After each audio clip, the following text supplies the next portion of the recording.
Ici Mathieu Dugal, vous écoutez La Sphère.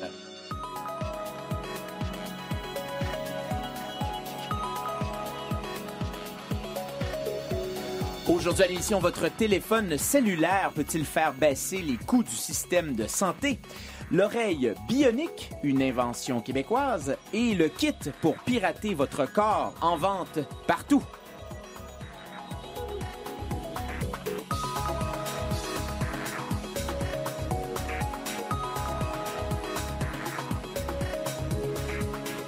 Chères auditrices, chers auditeurs, bienvenue dans votre heure hebdo sur ICI Radio-Canada Première, votre heure consacrée aux nouvelles techno, à la culture numérique, grand angle, on pourrait le dire comme ça. Et oui, ça m'en prend un grand angle aujourd'hui en studio parce qu'il y a beaucoup de monde, à commencer par notre chère équipe. Il y a Catherine Mathis qui est là. Bonjour. Il y a Martin Lessard également. Notre chroniqueur flottant, hein? On va l'appeler comme ça. À cause de mes oreilles. Ah. Vous l'avez entendu, c'est Denis Talbot qui va nous parler d'une sortie de jeu vidéo très attendue cette semaine. En fait, le film s'en vient dans pas longtemps, Star Wars, exact. Mais là, le jeu vidéo est sorti. Star Wars Battlefront. Les premières critiques n'avaient pas été très bonnes. Hâte d'entendre la vôtre dans quelques minutes.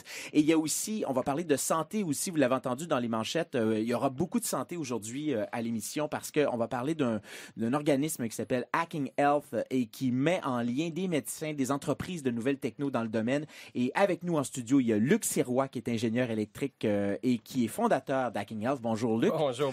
On a aussi un docteur avec nous, c'est John Machado, qui, lui, intègre la technologie dans sa pratique. Bonjour, John. Bonjour, Mathieu. Et on a quelqu'un qui est derrière une prothèse. Écoutez, s'il y a des gens qui nous écoutent, qui avaient de la difficulté, justement, avec votre ouïe, il y a quelqu'un qui est peut-être votre sauveur ici. Écoutez, il travaille sur une oreille bionique, rien de moins. Son nom, c'est Jérémy Voix. Bonjour, Jérémy. Bonjour, Mathieu. Vous êtes professeur à l'École de technologie supérieure. Oui, absolument, et chercheur et titulaire d'une chaire de recherche en technologie intra-auriculaire. Ouais, la CRITIAS, hein, voilà. comme on dit. Bon, on va en parler tout à l'heure.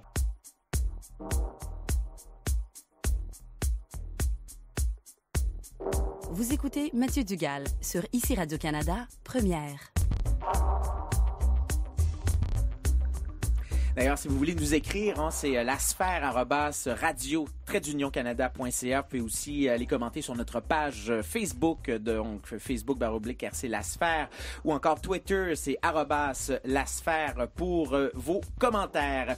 On parle beaucoup du futur de nos corps aujourd'hui à l'émission. Et vous savez, on a parlé depuis 2 ans de réalité virtuelle, de réalité augmentée. Ça, c'était un domaine de recherche qui concerne nos yeux.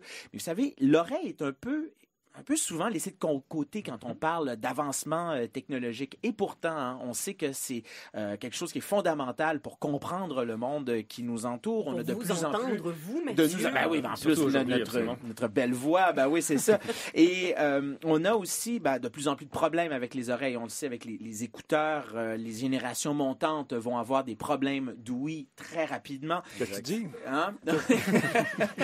Et donc, il y a de la recherche de pointe qui se fait au Canada, au Québec et plus particulièrement ici à Montréal. Quelqu'un qui est derrière ça, c'est Jérémy Voix, qui est professeur agrégé à l'École de technologie supérieure et il est titulaire de la chaire de recherche en technologie intra-auriculaire. C'est la chaire CRITIAS.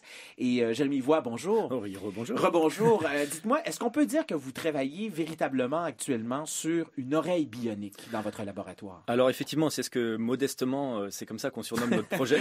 Mais vraiment, notre vision à long terme, c'est que toutes les dispositifs dont on a parlé, dispositifs connectés, dispositifs de monitoring de la santé, etc., eh bien finalement, il y a un endroit génial dans le corps humain pour ça, ce serait l'oreille. Parce que l'oreille, c'est finalement, on voit l'oreille un petit peu au-delà de l'audition. Puis on va bien sûr parler de l'audition, et j'espère, parce qu'il y a beaucoup de choses à faire en matière de prévention, ce dont on parlait. Mais l'oreille au-delà de l'audition, c'est la capacité finalement d'instrumenter énormément le corps humain juste à partir de ce petit orifice qu'on a dans le crâne.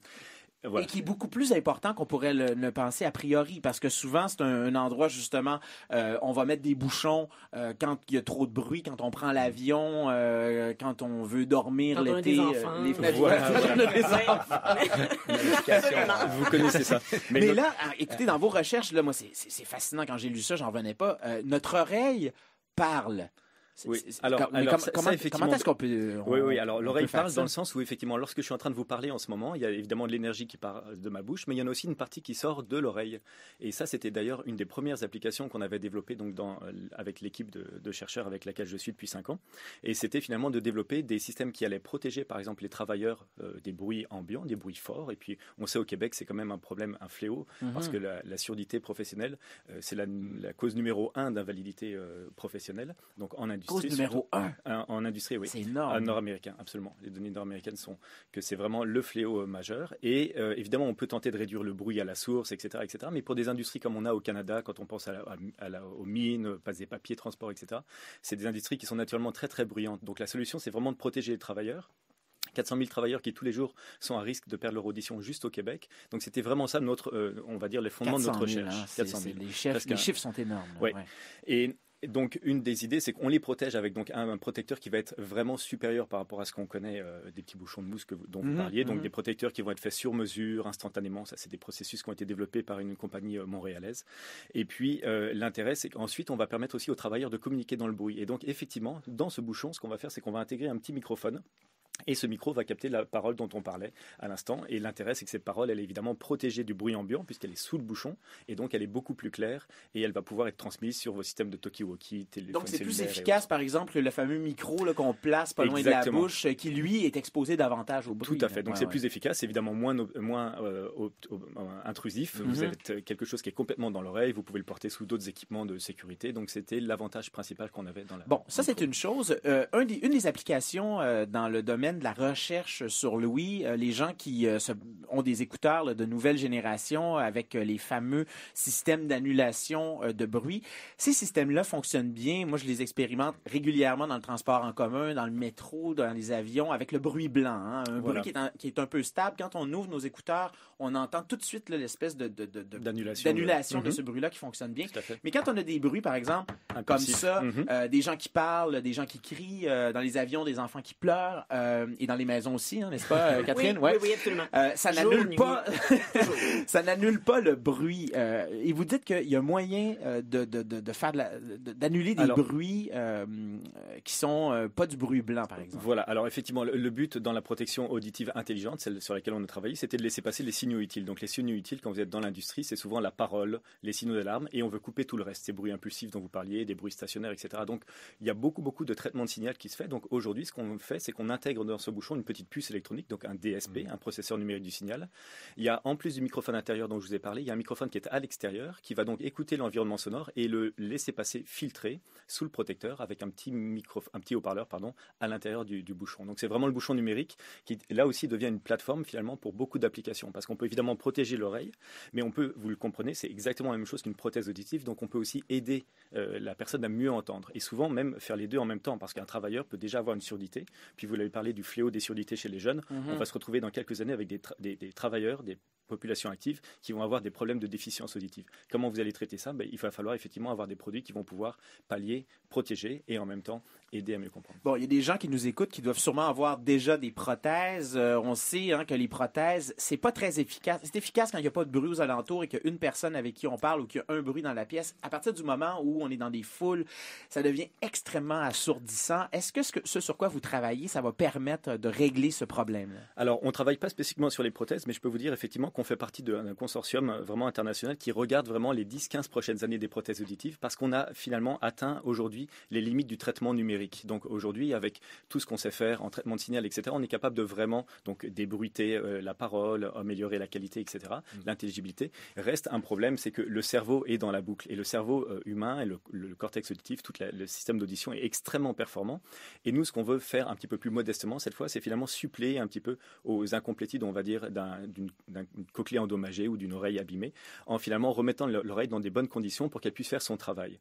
Mais une des choses qu'on réalise, c'est que finalement, le système pour le moment est un petit peu juste upstream, dans le sens où on envoie de l'information vers le cerveau, et que ce soit une prothèse auditive ou par exemple ce qu'on appelle les implants cochléaires, les personnes qui ont des surdités profondes, on va directement mettre à l'intérieur de l'oreille, donc des dispositifs qui sont vraiment sous-cutanés, on va venir exciter le nerf auditif et envoyer des petits influx nerveux pour refaire entendre la parole.